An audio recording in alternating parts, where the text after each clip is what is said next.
Okay, so this first section is not gonna be, well, it is gonna be microscope based, but kind of not at the same time. I need to ask you something, all of you, like all the viewers. Please give me recommendations for what to look at under the microscope, because I have no money yet. I'm still kind of, again, it's early on. I'm not. It's not like I'm in my 30s. Yes, I had to make that joke. And I've looked at basically everything in the house. So yeah, I'm gonna definitely need more recommendations because I'm out of ideas. Now, before I do the first one, keep in mind I'm not a fan of fidget spinners. I find them kind of ridiculous and kind of annoying because of the fact that people who actually needed them now can't use them because of the fact that they became popular and everyone started using them. Like seriously, some people with certain mental illnesses actually need to use them, and now schools aren't letting them. Because if we allow you, then we'll have to allow everybody, even though they don't need to, because, well, they have a mental illness. But whatever. You're just causing issues for people who actually have mental illness if you're doing it. But yes, this is a fidget spinner. It's very boring. Very boring. Look at the other side. Still just as boring. Yeah, let's look at one of the, whatever the heck you want to call them.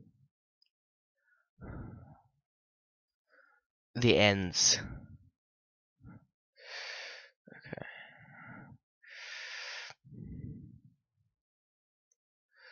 Okay. Now, just so I can see what it looks like.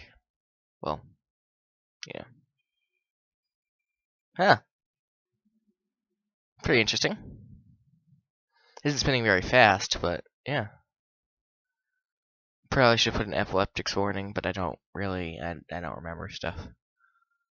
So I apologize if I forgot. Get that more in focus. Yeah. See, it's pretty interesting to see the various color gradients. Like seeing this is interesting, but overall as a whole, when it comes to normal use for fidget spinners, I don't like them. I just don't. People become too obsessed with them, and it's kind of just why. Now, which one's the broken one? It's on the other side. This one. Take a look at these. They have these metal balls in there. I don't know what they're for, but yeah, these. I imagine they're for weight. Makes sense. But yeah, they seem to be in there for weight. But yeah, they've got 7 in this edge, I guess. 7. Okay. But yeah, anything else you need to look at? Let's just look at the white part of one of the ends. So I looked at the white part in the middle, but not the ends. Okay. Now, yeah. Overall, it's pretty interesting to look at it under the microscope, just because the fact that it's like you get to see it up close while it's doing it. But overall, I just don't find it interesting. Otherwise, it's kind of yeah. Anyway, this is my brother's. But yeah. Anyway, this was a fidget spinner. This one might be interesting. This one might be boring. This is a slide I covered in canola oil a couple days ago. It's gonna suck having all this oil on my microscope base now, but there's no way to avoid that because I put it on another slide. It's just gonna put it, so it's just gonna smear outwards. Let's look at the other side where there's a lot more canola oil. That's gross. So it just kind of refracts the light and gives it a yellow tinge. Okay. Huh. It's interesting if it's moving.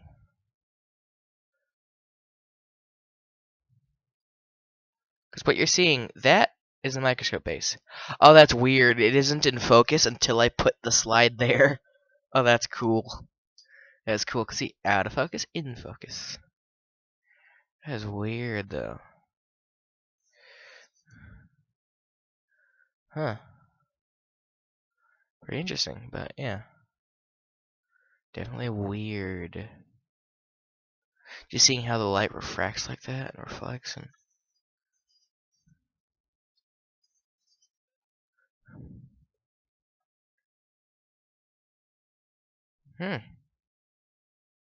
And there's a bubble.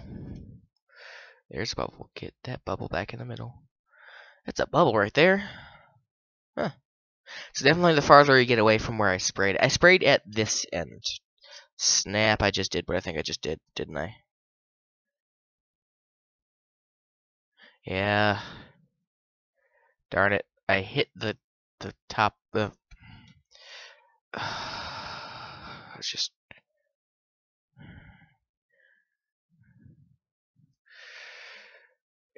good I didn't break it. Okay, darn it, I put the slide underneath gross. Anyway, I accidentally touched it. But yeah, I touched the slide against the microscope lens, but I managed to get it off quickly enough. Anyway, but yeah, I sprayed it at this end, but this end seemed to have more bubbles. Huh. Oh yeah, that's a microscope slide covered in canola oil, which is going in the trash. Since last time I did a microscope slide covered in canola oil, let's do microscope slide covered in duck sauce. I didn't realize it was duck sauce. I picked it out of the fridge thinking it was honey until I turned around. I was like, why is that orange?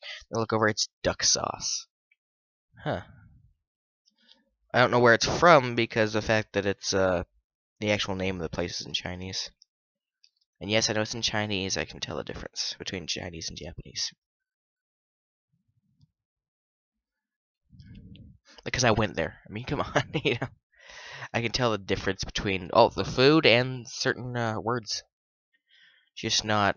I'm not very fluent. You know.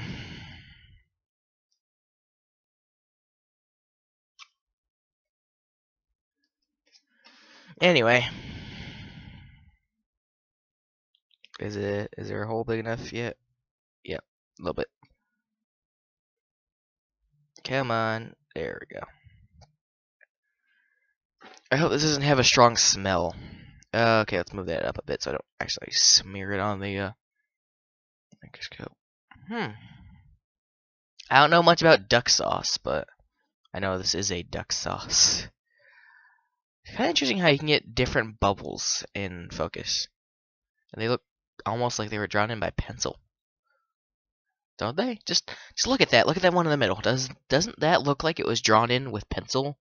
Or some crazy filter on GIMP? Or not GIMP, well, GIMP is correct, but most people don't know GIMP. Photoshop. GIMP is a similar tool. It's what I use because it's free. Kind of like how I use Blender instead of Maya.